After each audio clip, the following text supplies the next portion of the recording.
Welcome to the July 22nd, 2024 meeting of the Troy City Council. Please rise for the invocation and then remain standing for the Pledge of Allegiance. If you will, please join me in prayer in my faith tradition or a moment of reflection according to your own personal tradition. Dear Lord, please be with us tonight and guide us in our thoughts, ideas, and decision-making. Bless all who are present, both here in our council chamber, as well as those watching online, and even our fellow residents out on summer vacations and enjoying summer activities here in Troy and maybe in further areas away. Please be with them and keep them safe. Be with us, especially here, and as always, please be with all of our first responders. Protect them as they work to serve and protect all of us. We ask this in your name. Amen. Amen. I pledge allegiance to the flag of the United States of America and to the republic for which it stands, one nation, under God, indivisible, with liberty and justice for all.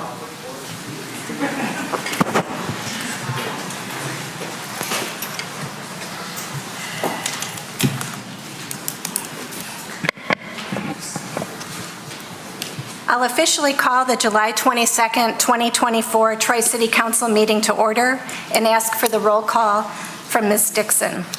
Mayor Baker? Councilmember Brooks? Here. Councilmember Chamberlain-Krenga? Here. Councilmember Chanda? Here. Councilmember Gunn? Here. Councilmember Hamilton? Here. Mayor Pro Tem Hoderick? Here. We do have a quorum for this meeting, but I do understand and have been informed that Mayor Baker is out of the county this evening and so can't join us. And so I will move resolved that Troy City Council excuses the absence of Mayor Ethan Baker at the regular City Council meeting of July 22nd, 2024 due to being out of the county. Support. Moved by the chair, supported by Councilmember Brooks, that we approve the resolution to excuse the absence of Mayor Ethan Baker as read into the record. Any discussion? The vote, Ms. Dixon. Councilmember Brooks? Yes. Councilmember Chamberlain-Krenga? Yes. Councilmember Chanda? Yes. Councilmember Gunn? Yes. Councilmember Hamilton? Yes. Mayor Pro Tem Hoderick? Yes. Motion carries. This leads us into certificates of recognition and special presentation. We do have one special presentation tonight. And so I will ask, I will read what this is. C1 is Troy Family Aquatic Center report presentation presented by Brian Gould, our Recreation Director. You guys have, Eileen, do you have the clicker?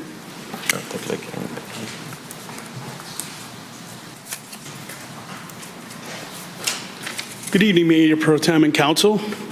I'm here tonight to give a presentation on the report that was done by Global Management Amusement Professionals on the Aquatic Center.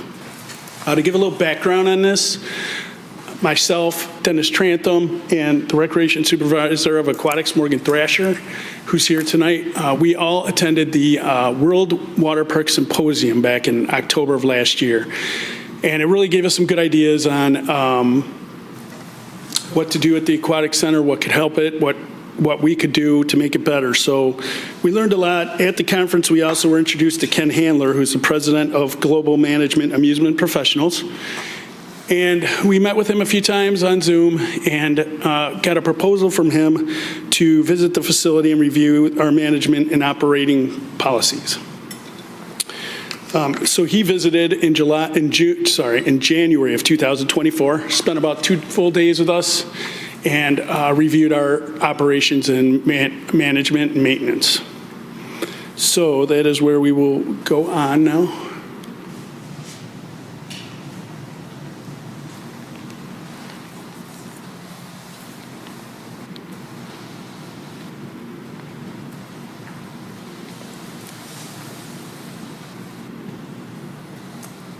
Nothing. Yep, there we go.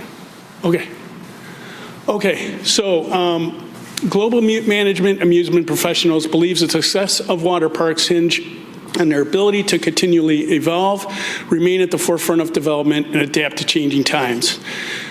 The report provided recommendations for management, operations, and future planning and development that will increase revenue for the facility. The rec department has already implemented some of these, which you'll see throughout the presentation. Admissions, so they are recommending increasing the daily price of the facility to $24 for non-residents and $20 for residents for the 2025 season, and also to offer special rates on cooler days. We have currently started offering special rates on cooler days. We do buy one, get ones, and 50% off for cooler days. We are recommending to go $24 for non-residents and $15 for residents for the 2025 season. They really emphasize that season passes need to be perceived as a discount on the gate fee rather than a membership. And they recommended creating a 3-tier system for season passes. So the prices that we're recommending are below. And the basic pass and upgraded pass are actually cheaper than a family of 4 now or an individual now. So it's actually going to be cheaper for the season passes. Basically, for the basic pass, they would get entry into the facility, but would not be guaranteed entry on a capacity day. The upgraded pass would include entry and guaranteed if capacity. Also, the upgraded pass would get entry into the park a half hour early. They would also get free entry into the special events and also a percentage off concessions. The all-inclusive pass would have the same as the upgraded pass, however, it would include the community center fitness area, gym, and pool. So they recommended hours change to 10 a.m. to 5 p.m. on weekdays and 10 a.m. to 6 p.m. on weekends, with really focusing on rentals after hours and special events. So we decided to change the hours to 10 to 6, which last year and in the past, they've been 11:30 a.m. to 7:30 p.m. We did get a lot of requests from the public and from camps to make it earlier so that they could attend. So we started the season with lab swim 8 to 9:30 in the morning and open swim 10 a.m. to 6 p.m. After feedback from the public, the hours have been extended to 7 p.m. Monday through Thursday. Friday night, we have a family night swim from 7 to 9. So we're open a little later on Fridays, and then it stayed 10 to 6 on the weekends. We do have some special events, and we are booking a lot of rentals after hours as well, which is helping with revenue as well. Food and beverage. So the concession stand is very limited due to space and power constraints. The facilities and grounds did work with us to try to get additional power, which is helping. But one of the complaints we get about the concession stand is how long the lines are, how long it takes to get the food. So we did purchase additional equipment and added staff to help assist with that. But there are only 2 windows in very limited space, which on your tours you'll see it's a hard area to work in and really be successful. So the future of the concessions needs to be reviewed to ensure maximum profitability as well as good customer service. Some additional revenue options they recommended. One was cabanas to rent out daily. We did plan on having 3 ready for the beginning of the season, but building department regulations kind of slowed us down on that.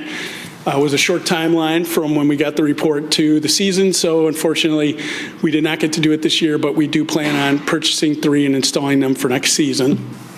Lockers, they recommended buying or leasing new ones and rent them out and keep them located outside the locker rooms. Right now, the ones we have in the locker rooms are quarter lockers, which does not really meet the needs of the patrons at this time. They also recommended additional camps and programs. We do have a lot of camps that we offer, but next year we're going to look at offering possibly some junior guard camps and possibly a camp that incorporates Huber Park, the Aquatic Center, and the rink. So we'll be looking at that. This year we have added events, and we do offer birthday parties now, which we didn't since COVID, which has helped, and we will be adding additional events next year. Retail, they recommend doing themed souvenirs, merchandise, and convenience items. Again, kind of was too close to the beginning of the season to really do this, so we plan on doing it next year, and they want us to use a park theme so that the guests can take a piece of the park home with them. The organizational chart, so Global management has found that individuals within cities have too much on their plate to lead effectively, resulting in lack of motivation to formulate a strategy beyond the basic needs. The aquatic staff now has 3 full-time positions. 1 is currently vacant but is posted, and responsibilities have been split, which should allow a presence for the facility for all throughout the year. So we hope we've addressed this in a way. SWOT analysis. Global management did conduct a SWOT analysis for strategic planning for staff to set goals and devise strategies by understanding strengths, weaknesses, opportunities, and threats to the facility. And there's quite a few of those, and you can see those in the report. Recreation and marketing staff were included in that analysis. Marketing, promotions, and social media. Currently, the rec department has 2 marketing full-time staff, and they do not just focus on the aquatic center. They have to focus on the entire rec department. So it is, they do have a limited amount of time to concentrate on the aquatic center. Right now, our social media for TFAC accounts is Facebook 8.7K followers and Instagram 2,843 followers. Our current webpage is on the recreation website, and Global Management recommended updating or creating a new website before the next season, which marketing will look into. Some new things we added this year to marketing: TFAC e-newsletter that goes out bi-weekly. We have a new radio system at the Aquatic Center that does promos, and we kind of control, we call it Harvey's Hits radio station. So that's been a positive. And then we're also doing theme giveaways for our special events. Global management was really big on the theming and storyline of the park. They felt that it really needed to expand. So we did expand the theming and the storyline of the park so that guests could have a unique experience. Harvey the Octopus is the mascot, and we have him at our new park entrance. You can see him on the right side there. So our new park entrance during open swim is between the main building and the concession stand now. They go through the blue gate. We have a staff person there that checks them in, and that's our new entrance that was recommended by Global Management to change. All the amenities in the park have now been named. So, for example, the slides are Blue Lightning and Red Thunder. We have temporary signs up in each area right now, which you can see there. We hope to make them more permanent as time goes on. We were on a time crunch, so we just wanted to get something accomplished. Global Management recommends changing the name of the park to match the theme. So the Recreation Department looks forward to working with City Council and City Management to see if this is something we want to consider in the future. Development and future planning. Global Management believes it is important to remain appealing in the face of evolving customer preference and changing times, also to adopt a growth-oriented mindset, which includes continually expanding the park. They recommend additional slides in the kiddie area and a play structure in the sand area that would create a new experience and revenue. They also recommend replacing the concession and locker rooms to meet the new needs of the facility in today's world. Phase 1 would use a current blueprint that we have, and that would include the slides and a play structure. And then Phase 2 would expand the blueprint of the park, like adding more amenities that aren't there now in new areas. So, in conclusion, Global Management believes the Aquatic Center has the potential to become a remarkable attraction for the community with some park improvements that enhance profitability and a dynamic approach to operations.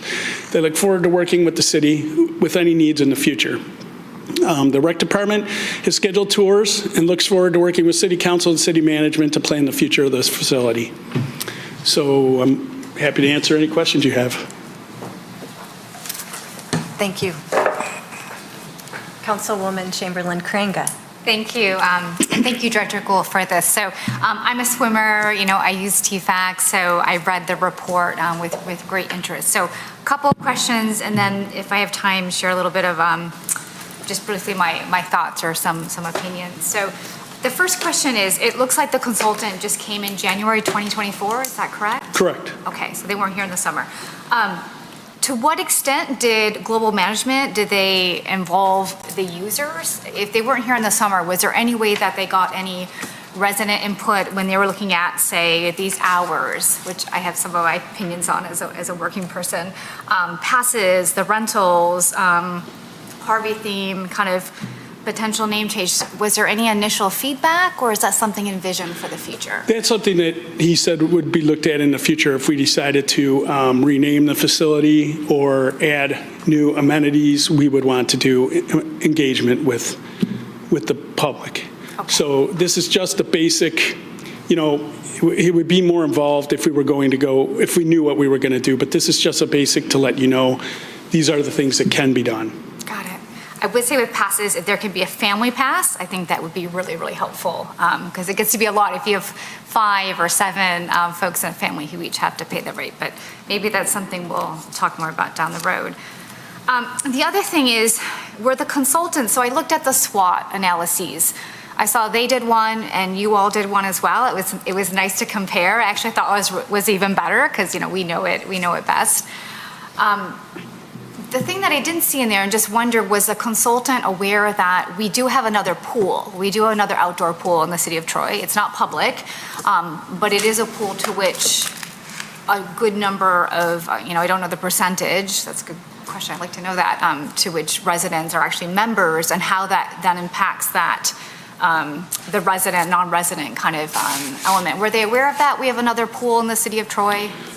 He did do research on the pools that are in the area. He brought up Red Oaks. He brought up, I don't know about, is it Beechwood, I think it is? Yeah, he didn't particularly bring up Beechwood, so I'm not 100% sure. But, he did say he felt our facility had potential to grow. Yeah, and so that then leads, so that's helpful to know what they knew or maybe not aware of, is I think so I don't have my tour yet due to vacation. I know we're gonna try to do that later in August and look forward to that.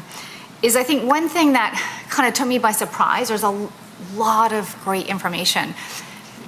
The thing that kind of maybe surprised me is the undertone is very much about a water park, whereas, and it proposed like a lot of like great vision that I hope, we're not yet just gonna plow forward. I understand the passes maybe, but some of the vision, I think, yes, we need the tours, we need to talk as a council. Because I had to stop and think, do I see it as a water park? Is that how I've used it? And is this a new vision, a new way of creating it, or a new way of thinking about marketing it? And coming into meetings on council, a lot of what we've heard from city management was more about how to downsize it, or what would be ideal is move parts of it closer to the community center, whereas this is a drastically different vision. And I read this like, oh, this is really different from what I've been hearing all these years since I've been on council. So can you speak to that? Yeah, so I think Dennis and myself and Morgan, when we went to the World Water Park Symposium, our view is that council is not really in a rush to get rid of this facility. So we wanted to see what we could do to create more revenue, to enhance the facility, rather than just knocking it down or closing it. His thought is the more revenue you bring in, when you need things repaired, it's not an issue because you have more revenue coming in. So he feels it is a water park. I'm not the water park professional, he is, so I can only say what he feels. And, he feels that it could, and since we haven't implemented a ton, but we've implemented a few things like moving the gate, adding the Harvey stuff. Our attendance is up, so that's a plus. Whether it's all residents, the mixture between the two, I don't know. I don't have that right on me right now, but. Yeah. No, because I'd be curious if we've seen a change in increase in residents vis-a-vis non-residents. Yeah, I could get you guys that report. We just finished the fiscal year, so, we usually try to base it on not the fiscal year, but the season, because each season is different, and look at the weather and look at, when comparing each season to figure out where the differences are. So probably we'll know more about that at the end of the season. We could give you more info once we can compare season to season. Absolutely. Well, I thank you just for giving us a new vision to potentially think about, and then to, I think, cogitate as fiduciaries, like what would it mean to, in what position we're at to think about moving some of those things forward. Just my only plea and ask is, as we continue to move forward, is that we think about the time and place to enter, to get the resident voice too, especially when Yes, it comes absolutely. to hours. Like those hours, right now, although I like the all-inclusive pass, I have the indoor pool pass, and those hours are better for me. I need either early morning or after 6 o'clock when I'm back from work, and so those hours I wouldn't be able to do laps at. And that's actually, that was the other question I can ask in a Q&A was, is there any way to look at what are the primary uses why are people coming to the park? And maybe that is the, not just resident, non-resident, the user engagement is those open-ended questions, because maybe we really don't have lap swimmers. Maybe it is amusement. People are coming to use the fun slides. That's often what I do. I bring my son and we meet friends and we love the slides. And maybe that's something also that would help us envision where do we focus our energy. Yeah, and we do have the lap swim before open swim, and that is very popular. There's a lot of people there from 8 to 9:30. It's part of the hours thing is really because we have so many minors working at the facility, we have to work our hours around how many hours in a row they can work with needing breaks and lunches and all that stuff. So there's a lot that goes into it. We're open more now than we were in the past. And I know for some, 7 o'clock may seem like a drastic change, but really it's just a half hour compared to what it was. And we are seeing a lot more groups in the morning coming to use a facility like Salvation Army and groups like that. So we are getting more groups and camps coming in at the 10 o'clock time rather than opening at 11:30, because a lot of people wanted to be able to come swim before lunchtime. So that's what the requests were in the past. Thank you, Brian. Yep, no problem. Councilman Gunn? Just want to, again, thank you for the presentation. It definitely is a step in the right direction, making a lot of changes. I just want to clarify. So you said 10 a.m. to 7 p.m. During the week, and then the weekend 10 to 6? Yes. And you would then could potentially, did I understand correctly, rent out Yes. pool at night? Has there been inquiries for that, or have you had success with that so far? Yes, I know we have had quite a few. I'm not sure exactly how many. Morgan would know better than me, but we have had quite a few rentals. Friday nights, we do the family night every Friday from 7 to 9, so that's Right. been successful. We could get you that number if you wanted on how many we've had this year. I don't have it right on me, though. I just wondered, a lot of, anything that can increase revenue, I'm all for that. But Right. what do you have any numbers as terms of capacity of the use of the pool? So I can get you numbers for how many we've had, but we've hit capacity, I think, 3 times this summer so Okay. far. So, and it's usually on a 95-degree day Oh, sure. in the middle of the day on a Saturday that we hit it. Yeah. So there's still a lot of, area to be able to expand on the park and get more people in. But it's, the buy one, get ones are helping, because in the past, on really cool days, we would have nobody there. So now at least when we do those, we try and plan it a day ahead, send out a message and try to get as many people in as we can, and that has helped. So, again, 3 times this year, that's probably about average 3 to 5 in a year. Any thoughts or any exploration of possibly bringing in food trucks to alleviate? I realize, we're not getting the total revenue. Maybe we could charge a fee for them being there, and it would help with the staff and provide other options. Yeah, that's an option. I think we'll start looking at that for sure during special events, because we don't really keep concessions open all the time on special events. And as far, I believe that they're doing better this year by adding the additional equipment and the staff. Okay. So I have not personally heard any complaints this year. That's not to say there isn't any. They just haven't gotten to me. But Gotcha. The pool staff there would know, so I could definitely ask them and find out. Okay, all right. Well, thank you again for that. Yeah, no problem. Councilwoman Brooks? Thank you. Thank you so much for the presentation. Just one quick question. Do we have any idea of any specific numbers of how much additional revenue we would anticipate with some of these changes if they were implemented?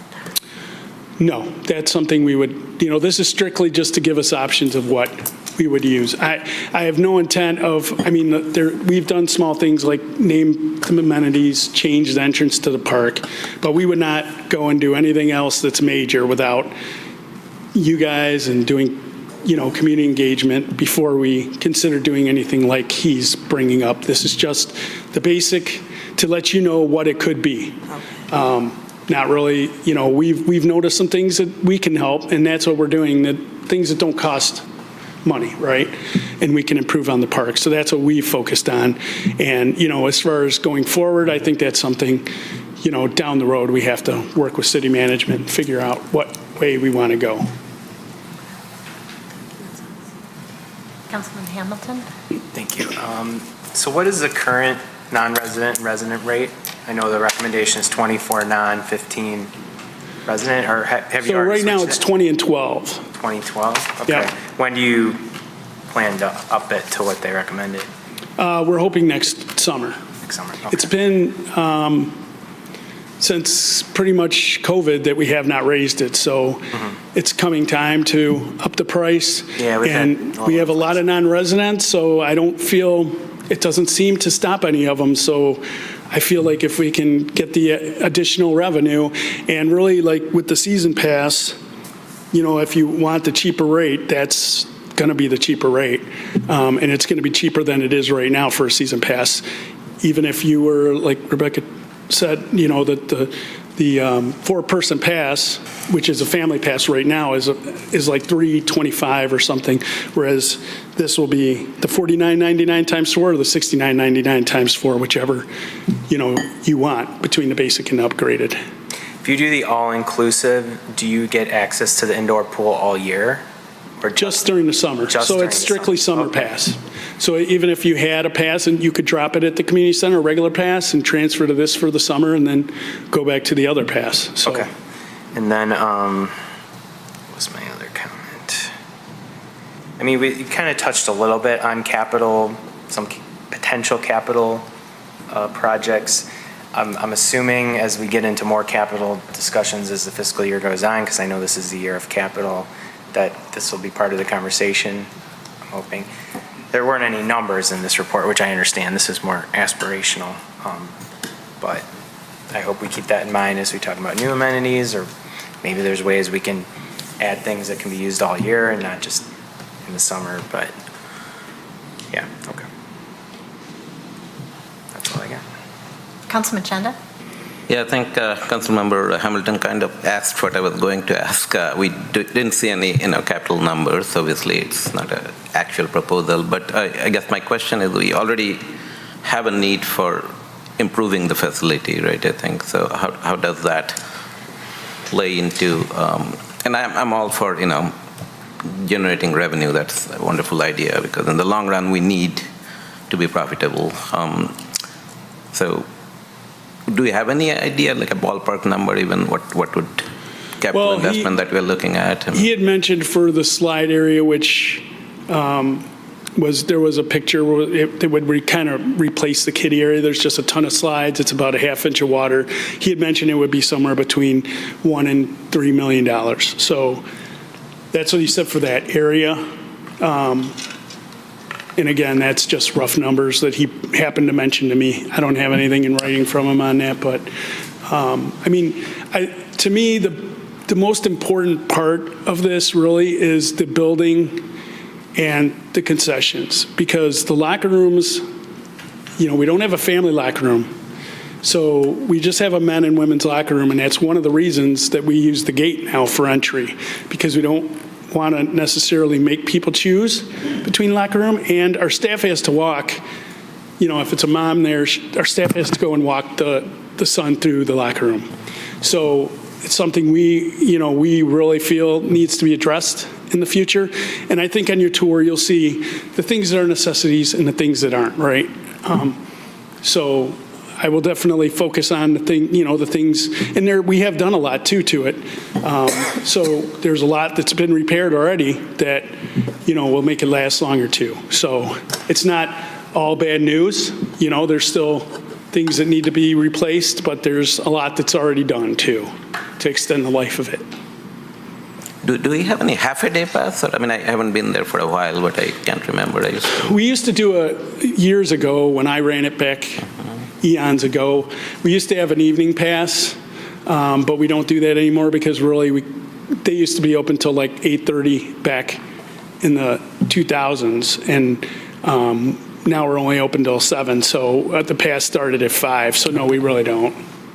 And that's very complicated too on capacity days, because then you have all these people coming at 5 that think they can get the cheaper pass and we're already at capacity. So we've kind of learned from those mistakes in the past. Thank you. Yeah. Everybody good? This is a little bit backwards, but I'm realizing we have some new faces watching and probably wondering about this conversation. If I could, you touched on it. A couple years back, we were talking about capital needs for the aquatic center, and it provoked a huge response from the community to make sure that we look after the aquatic center. A plea to City Council and City Administration at that time to make sure that we look at it, that we invest in it, that we evolve it. And it is good to hear that since that discussion and the council at that time said, yes, we don't want to be shutting down the aquatic center. We don't want to lose this amenity. This is a valuable amenity to the community. And some of the investments have been made capital-wise, as you just said. And it is good to see and hear that you reached out to experts in the field to look at, how do we protect and evolve this amenity. So that's a bit of background for those who may be catching up with this. I think we had 80 residents writing in and calling in. It was back when we were Zooming because of COVID, and we had some long evenings of heartfelt feedback. Personally, I'm all about the Tubi slide, so I completely understood where my fellow residents were coming from, especially in terms of families and residents. So this is actually really good to see this conversation. It does sound like some ideating. Yes, you did some actionable work this year, but we're going to need to be continuing to work with you. Again, for background for those watching, we are scheduled as council members for tours of the Aquatic Center to see and understand its current state. So we are well positioned to help make solid decisions going forward. There was an era where our recreation department was very much pressured from a policy setting standpoint to break even or even make a profit on what it provides to the community. And I think we've had council saying to you that that's an era we want to move. We do need to provide recreation services. That is one of the roles of a local government. And that we want to prioritize our residents as we go forward. So I would be interested in the information, more information about the rentals in the evening, who that is, and it's that bringing in money versus shutting our residents out of an amenity that means so much to them. I want to guard against that, and I think I shouldn't speak for all my council members, but I'm sure they would have the same feedback as we talk to residents. That said, if there is opportunity, our residents are also taxpayers and want us to do our fiscal best with the facility, and it sounds like you're trying to take all of that into account. I guess I want to give you a second to be able to speak to that. We are, this is our first summer really pushing the rentals. In the past, we have done rentals, but we haven't really gone out to try to get them. So that's where the 3 full-time people come in better, because we have staff that can focus on that part of it, like birthday parties, rentals, things like that.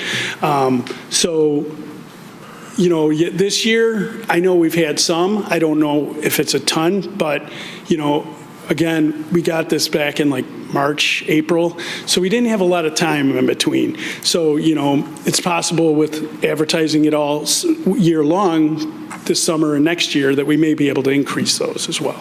Okay. So that's our hope.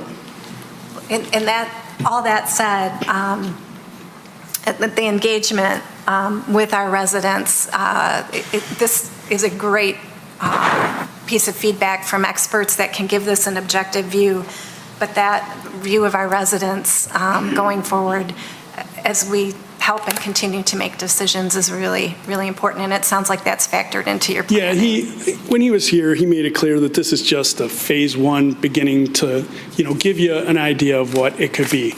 This isn't like I said, he's saying this is what you could be someday. And he said, if we went into phase two, they could help us, and that would include the community engagement to find out exactly what should be put in. It might not be additional slides, might not be a play structure, but, that can be up to the public what they want there. But this is just telling us there are opportunities to add on or fix things that need to be fixed and create additional revenue while doing it, so. Okay, thank you. This is good progress, and it's good to see it's something council's wanted, so appreciate it very much. Any other comments or questions? Thank you. Thank you. Appreciate it very much.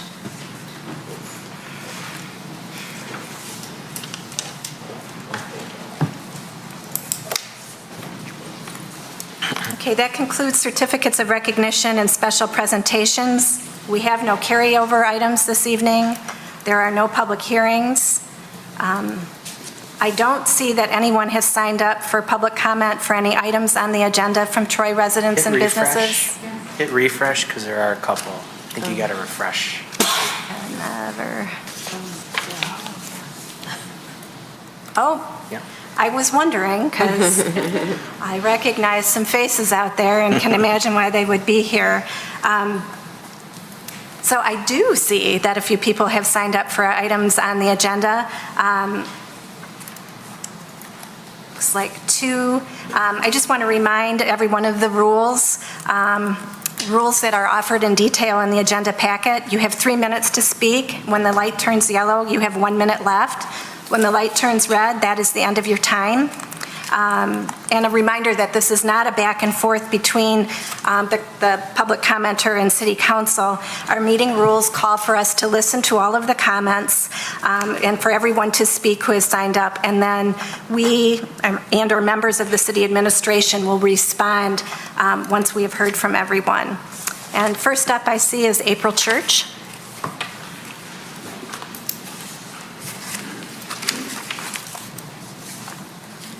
Good evening, and I can talk now. Yay. I'm April Church. I'm president of the Friends of the Troy Public Library, and tonight you will be voting on a resolution to award a contract to Rethinking Libraries to continue the process of implementing the library strategic plan, which includes steps needed to replace the existing building. I'm here tonight in support of that resolution. Rob Cullen and his team at Rethinking Libraries was instrumental in the development of the strategic plan. They have firsthand knowledge of the challenges the building presents. They understand the needs and services the residents and users of the library want, and already have created a platform from which they can seamlessly move forward. In my personal interactions with Mr. Cullen and his team during the focus groups, I found them to be highly professional, personable, informative, and overall a pleasure to collaborate with. Having this team return to continue a process they have already started will allow the library and the city to move forward expeditiously without pausing to bring a new group up to speed. As you are well aware, the library facility has needs that are imminent. From the recent and ongoing mold remediation to roof leaks, door malfunctions, and elevator breakdowns, it's like playing whack-a-mole with our library at a cost of hundreds of thousands of dollars that should be used for library enhancements, not for building resuscitation. The library is ready to move forward now. They have the funds budgeted for this part of the project, and based on the results of the focus groups and survey, the library has the support of the people for a new building. The project needs to move forward now before we sink another $500,000 or more into repairs that will allow the library to limp along until the next building failure occurs. Thank you for your time, and hope we're having a good summer. Thank you. Next up is Angela Zhao. Good evening, Troy City Council. My name is Angela Zhao, and I've come here in support of the Troy Public Library, as April has. And I have been a resident of Troy since pretty much my entire life. And the Troy Public Library has been integral in my development and learning.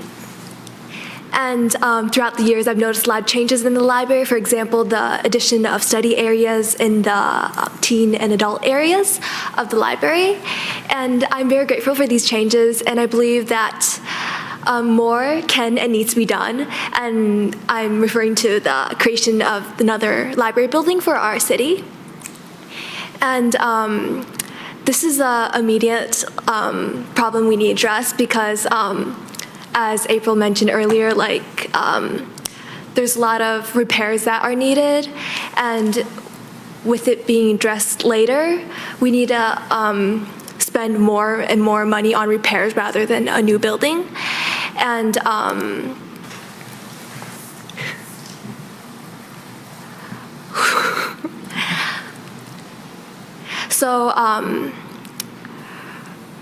the current TPL building has dated back to 1970, 50 years ago, and at a time where our population is less than half of what it is right now.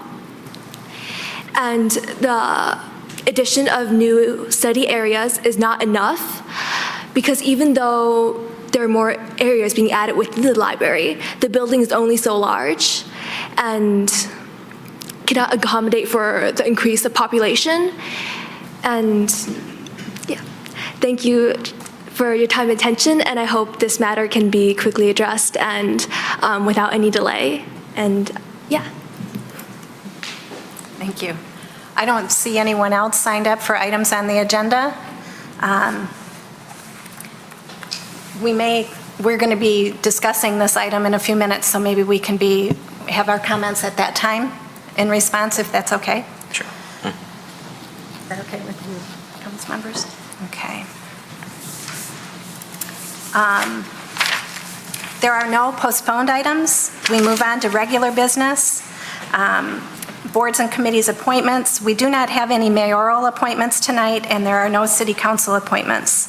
I2 is board and committee nominations, and there are no mayoral nor city council nominations tonight. We move on to I3. There is no request for a closed session this evening.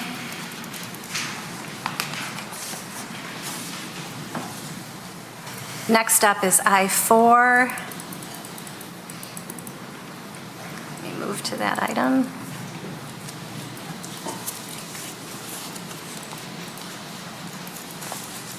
I4 is a bid waiver dispatch recorder system replacement from the Troy Police Department, introduced by Sam Kaloff, our communications manager. Good evening, Mayor Pro Tem, City Council, City Administration. I'm here tonight to present the bid waiver request for the City of Troy Emergency Communications Center for our dispatch recording software replacement. The current system that we have in place now has been with the city for about 10 years. No real significant software upgrades or server backroom updates have been made during that time. We have had a few computer-related updates that have helped the system kind of move along as we progress, but no real significant changes. What we're looking at moving towards is a system called NICE, N-I-C-E. This is a very popular recording system in the public safety industry. Over 3,000 public safety partners use the NICE system. WSI is the lone provider of the NICE system in the state of Michigan and the majority of the Midwest Great Lakes region. That's why we have partnered with them to hopefully move forward with the NICE recording solutions. Just so the public is aware, City Council is aware, our Emergency Communications Center in Troy does handle over 130,000 calls for service a year, both through non-emergency and in the 911 phone system. Each one of those calls in proper operating condition is recorded. So every call that comes into our center does have a recording feature to it. At any time, any one of those calls can be pulled and requested through FOIA, city attorney review, internal review, public concerns, or anything of that matter. So the recording of the call handling software is extremely important. The NICE system also offers us incident recording and reconstruction for quality assurance purposes, automated quality assurance, and real-time performance metrics based on the call volume that we can handle on a daily basis. So with over 30 years of experience, the NICE system offers resounding customer service, also provides great software abilities for public safety work, and will hopefully ease the amount of time that we spend now on completing FOIA requests and city attorney requests and court requested documents for recordings. I'm here to answer any questions you might have regarding it. Councilman Chanda? Thank you, Mayor Pro Tem. No, thanks for presentation. I'm glad to see it's getting upgraded. I think it's long overdue. One quick question, is any of the surrounding cities using the system locally in Oakland County right now? Yeah, so in regards to the system in Oakland County, we would be unique in the sense that we would be the lone agency in Oakland County using this software. The rest of the county, for the most part, uses a company called Equiture, which we have used in Troy for the last 10 plus years now. The great opportunity that we'll have here in the city of Troy is, if those on council remember, back in December, we switched to a new state radio system, the MPSCS radio system, which entered us into a kind of a co-op with Oakland County and the purchase of that. Part of that purchase actually uses the Equiture system for recording all of our radio traffic at the county level. So we not only will have access to the NICE software locally, we'll also still be using Equiture from a county level for all the radio traffic communication that we record as well. So we actually will be able to benefit from Troy and having some redundancy there. We'll have local by NICE and a county-wide basis that we can refer to at Oakland County through Equiture. Okay. So, but yes, we would be unique in the sense in the city of Troy, we'd be kind of a department using this for the first time in Oakland County. However, a lot of partnerships I have throughout the state and other emergency communication centers, NICE is used all over the city of Detroit. Obviously, it's probably one of their biggest, busiest departments that uses their system. They, stand behind their system with them or service with them greatly. I've talked to several supervisors down there. They highly recommend it. Departments such as Eaton County, Ingham County, west side of the state, and others. Thank you. Councilman Hamilton? If we approve this, how long will it take before you launch it? And then just a curiosity, how long are recordings held? Are they held indefinitely? How does that work? Yeah, so in regards to the implementation, WSI and the NICE vendor are telling us roughly about 45 days.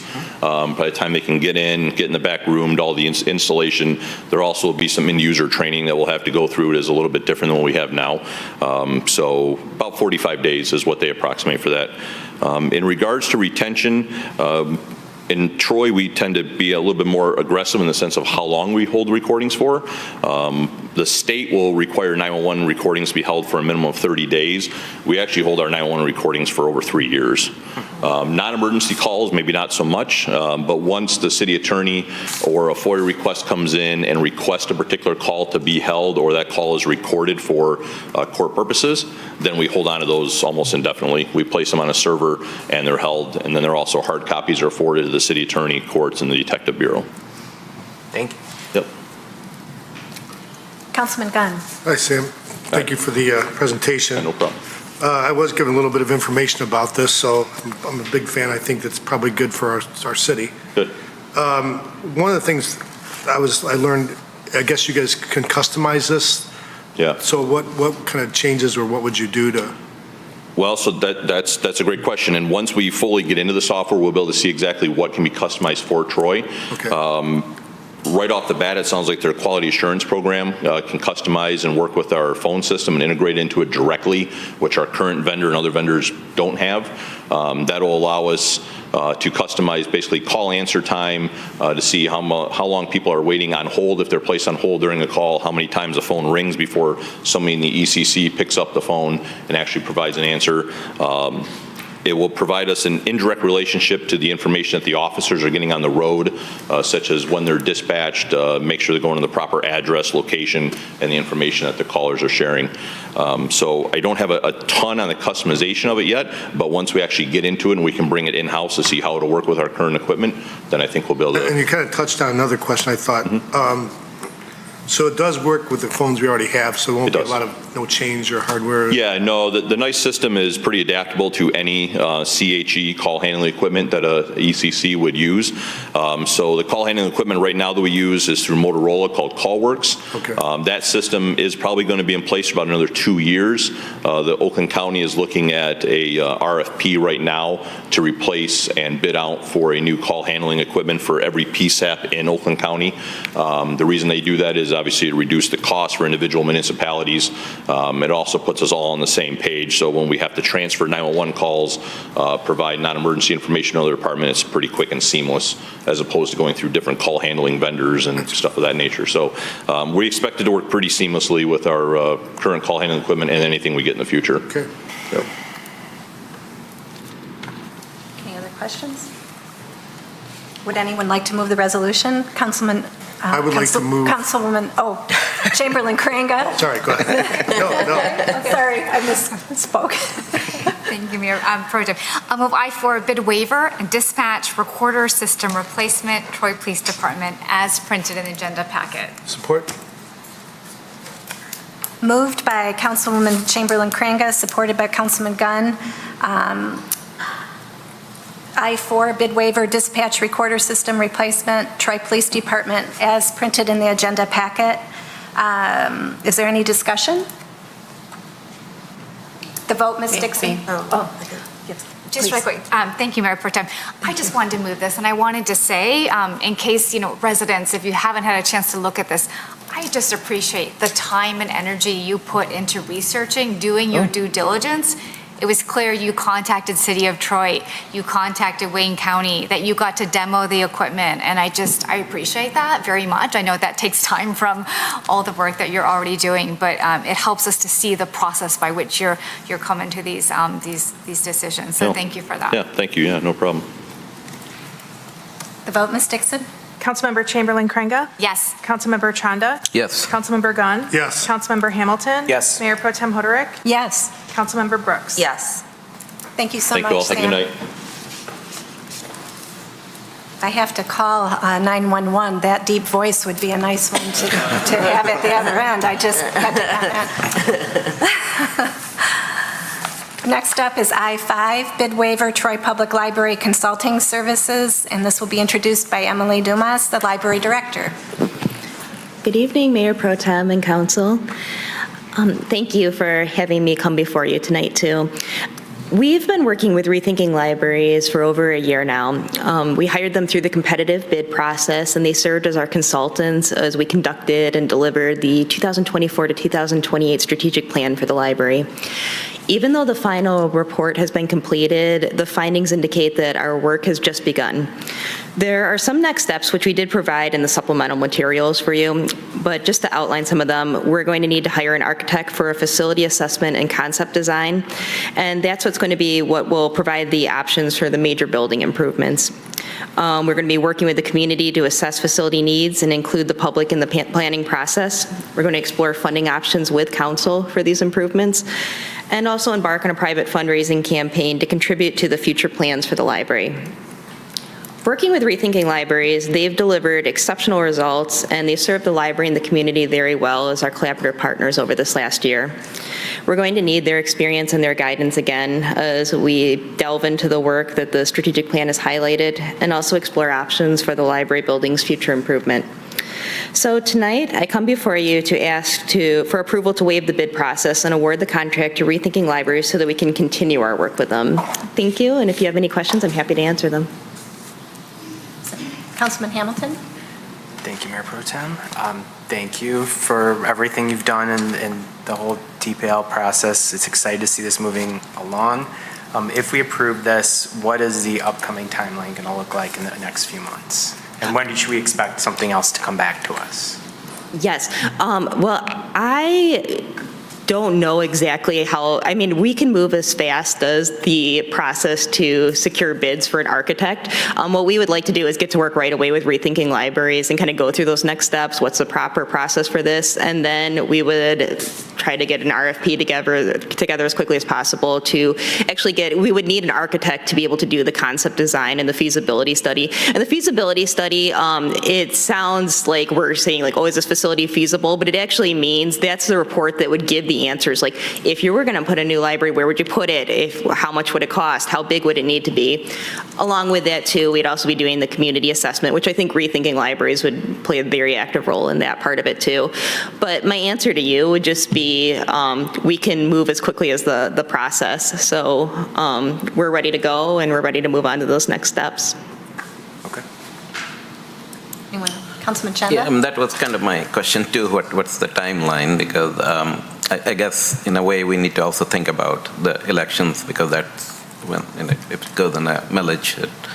But so do we really know what we are looking at? I mean, is this? I know that in the last report, in a lot of things were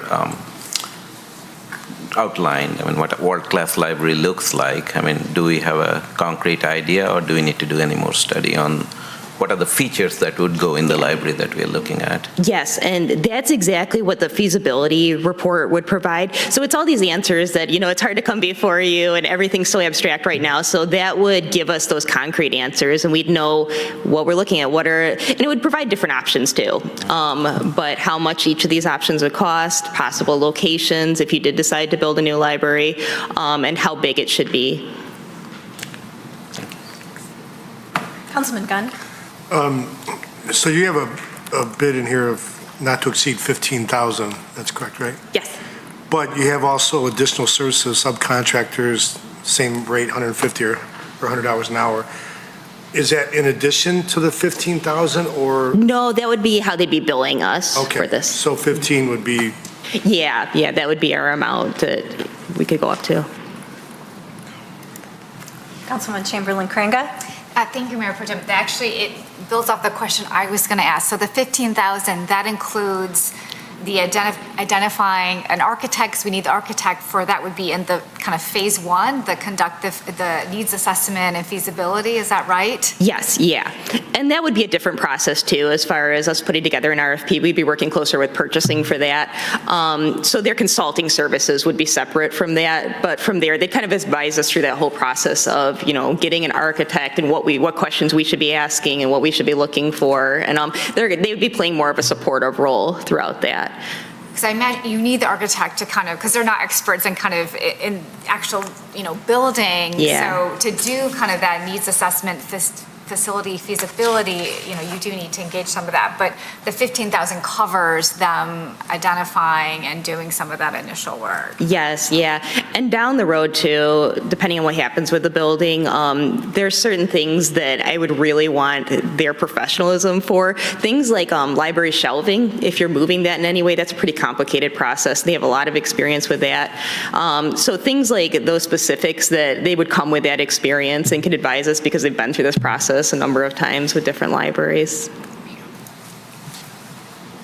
Any other questions? Would anyone like to move the resolution? Councilman Chanda? I move agenda item I5, bid waiver for Troy Public Library consulting services as printed on the agenda package. Support. Moved by Councilman Chanda, supported by Councilman Hamilton. I5, the bid waiver, Troy Public Library Consulting Services, as printed in the agenda packet. Is there any further discussion? I just want to say that this feels like a moment, some like 15, 18 years in the making.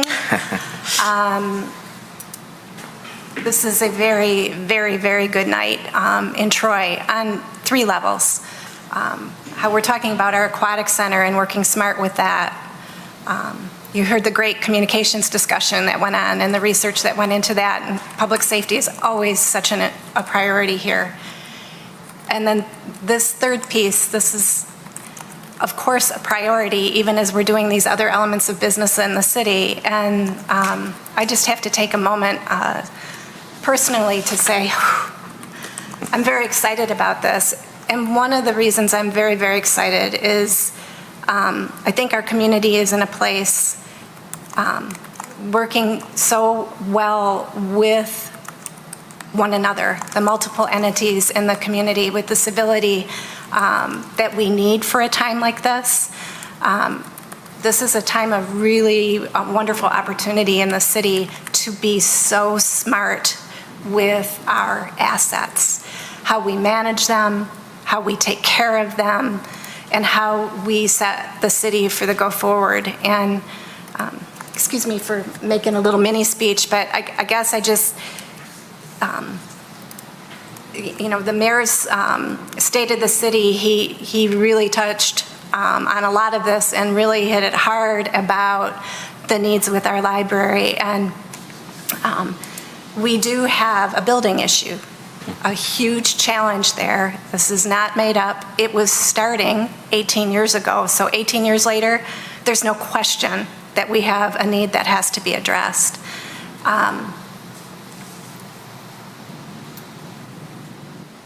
If you're new to this discussion or just catching up with this, we did have a study session as a city council at the end of June.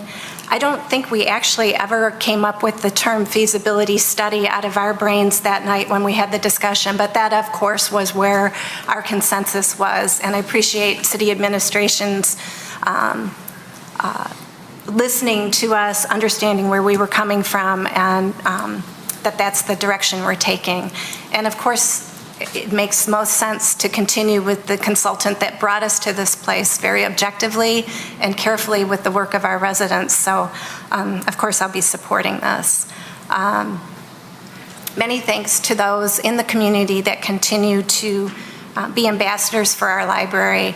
Its usage is, what we learned is that the usage is just off the charts. Our library is a very well-utilized place. Really appreciate the young woman that came up to speak to her experience, and it's nerve-wracking to come and make public comments, so thank you for that, and we appreciate you. And April Church and the team that does all the work for the Friends, I hope you can sense that you have a city administration and a city council that gets it, understands where we are and where we need to go.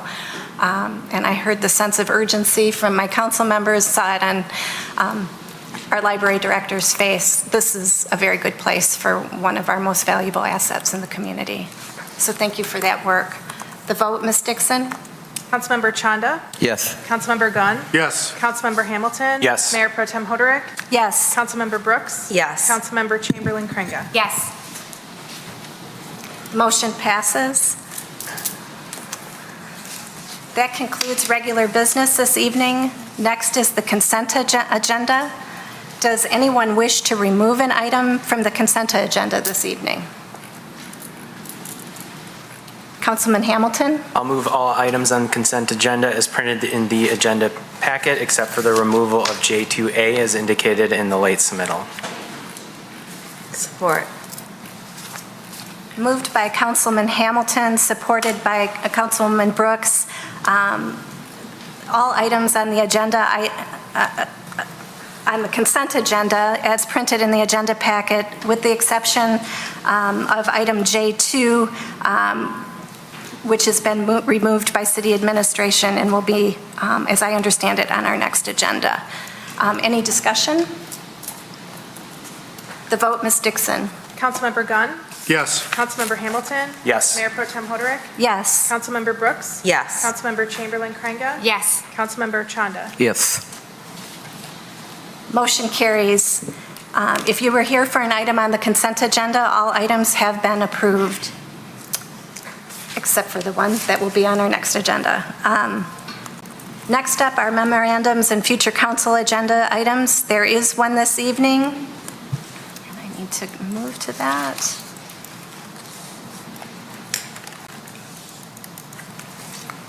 K1A, announcement of a public hearing, August 12th, 2024, planned unit development, file number PUD-020, JPLN 2023-0021, proposed Village of Hastings, PUD, east side of Livernois, north of Square Lake, PIN number 88-20-03-008-023, 024-025, and 88-20-03-351-004, Section 3, presently zoned NN, Neighborhood Node Q, and R1B, one-family residential zoning districts.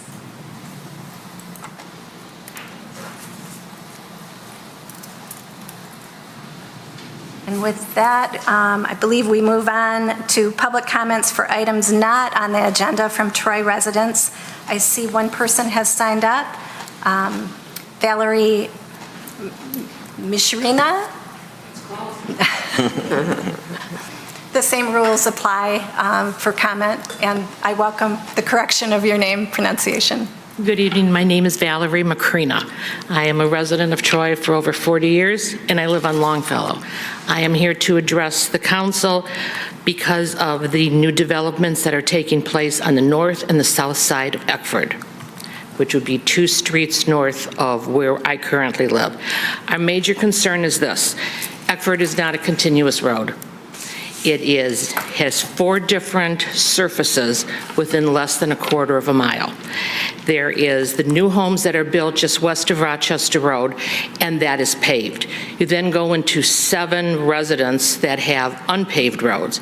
The new development per City Hall is that the 28 homes on the north side and the 22 homes on the south side will have pavement.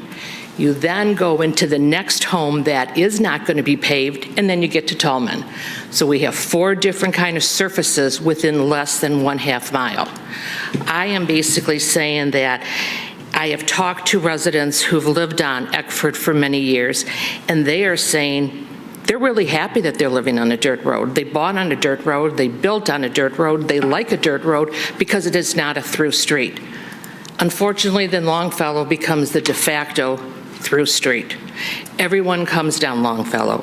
Years ago, we went to City Hall because we did not like the fact that there were 24 additional homes being built south of Latonia and off of Tallman. We were told by City Hall it's going to be a minimal impact on Longfellow. I live there, it's not a minimal impact. We're now looking at 48 homes being developed just north of us. City Hall said we project that there will not be an impact on Longfellow. I'm going to say if we're impacted by 24 on the south, odds are we're going to be impacted by 48 on the north. I do not think that it is correct and it is proper for us to be the only street that is a through street west of Rochester Road. I have been told by City Hall, please understand, there are a lot of unpaved roads in the city of Troy. I believe that to be true because that's what it is that they tell me. But the reality is I want to know what road, and that's less than 1/2 mile in length, that has 4 different changes of pavement. If I am going to be living on Eckford and I'm going to be building one of those homes and buying one of those homes, my assumption is going to be that we are going to have a through street. The reality is it isn't. People don't want to drive on a dirt road unless that is their overall preference. But the reality is the majority of us do not want to do that. It is not safe as people are going down, which again is why Eckford and the residents of Eckford do not want this to be going ahead and be used as a through street. They tell you that, and then I was told. Our rules are 3 minutes. If I have consensus of council, we'll let you just wrap up. I would appreciate it. 15, 20 seconds. I was told that Eckford residents would have to have a special assessment and that they don't want it. I am asking for this city council to look at, to going ahead and paving the road. We're only talking 7 houses that need to go ahead and connect the pavements together to make it safe. We have residents we have 58 houses on Longfellow. I'm asking to represent us 58 houses and not just looking at the 7 houses that are saying, we don't want pavement. Okay, thank you very much. With Thank that, you. we'll have to Thank you. give her a moment to sit down so she can hear the response. Thank you for bringing your comments forward. Do we have a city administration type response? I think all of us would be in a position where we would need to understand more on where the streets are. City Manager Brunner? Yeah, we'll follow up after the meeting. Okay, thank you. Thank you.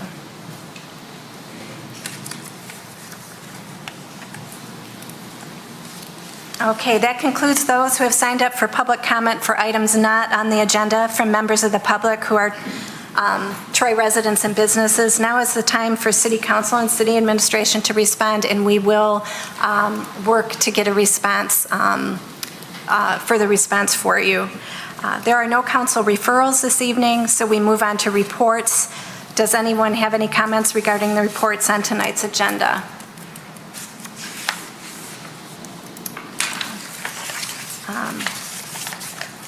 We move on to council comments. Are there any council comments tonight? Councilman Gunn? Yeah, I'd just like to make a comment. We so frequently, we here, the residents of Troy, we are appreciative and thankful for our great school system. And we recognize students quite a bit, as we should. There's some incredible students.